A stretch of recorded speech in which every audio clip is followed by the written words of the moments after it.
Welcome to free ICT tutorials Tamil. மிக முக்கியமான ஒரு பாடம் இந்த தரவுத்தளம் டேட்டாபேஸ். இந்த டேட்டாபேஸ் கடினமான பாடம் என்று சொல்லி சில பேர் அதை ஒதுக்கி வைப்பினோம். ஆனால் அப்படி நீங்கள் ஒதுக்க வேண்டாம். இலகுவாக புள்ளிகளை ஸ்கோர் பண்ணக்கூடிய ஒரு பாடம், கஷ்டமான பாடம் அல்ல இது. இதுல கிட்டத்தட்ட 17 மார்க்ஸ் அளவில் நீங்கள் ஸ்கோர் பண்ணலாம்.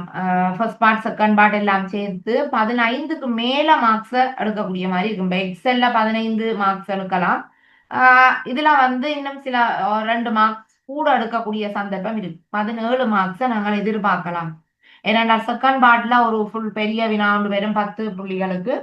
செகண்ட் பார்ட்ல முதலாவது வினாவில் அந்த கட்டாய வினாவில ஒன்று வரலாம், ஒன்று வரும். ஆகவே அது 2 புள்ளிகளுக்கு 10 12 மிச்சம் 4 அல்லது 5 எம்சிக்யூ வினாக்களை நாங்கள் எதிர்கொள்ளலாம். ரைட். இந்த டேட்டா பேஸ் என்ற பாடத்துல என்னென்ன வந்து முக்கியமானதாக நாங்கள் ஞாபகத்துல வைக்க வேணும் என்று சொல்லி பார்ப்போம். அப்ப இதுல என்னென்னத்தை நாங்கள் ஞாபகம் வச்சிருக்க வேணும். இதுல சின்ன சின்ன விடயம், அதாவது புலம் ஃபீல்டு என்றா என்ன, அடுத்தது பதிவு ரெக்கார்டு என்றால் என்னன்னு உங்களுக்கு தெரிய வேணும்.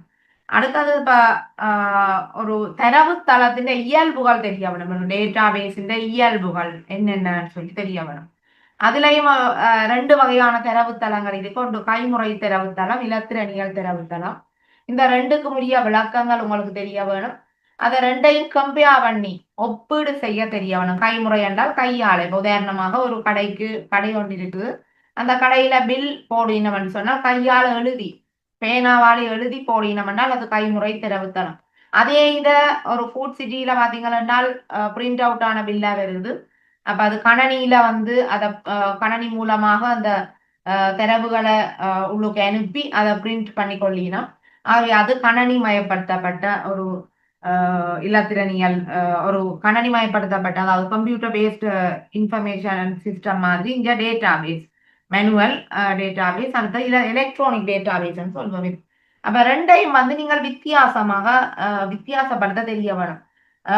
இப்ப அதுல வந்து எதுல நன்மை எதுல தீமை இப்ப பார்த்தோம்னு சொன்னால் கைமுறை தரவுத்தளத்துல நிறைய தீமைகள் இருக்கு. அது அழிவடையலாம். அதுல நிறைய நெகட்டிவ் விடயங்கள் இருக்கு. அதே நேரத்துல ஒரு எலக்ட்ரானிக் டேட்டாபேஸ் எடுத்தோம், இலத்திரனியல் தரவுத்தளத்தை எடுத்தோம்னா அங்க நிறைய பிளஸ். இங்க வந்து இது சேமிக்கிறதுக்குன்னு பெரிய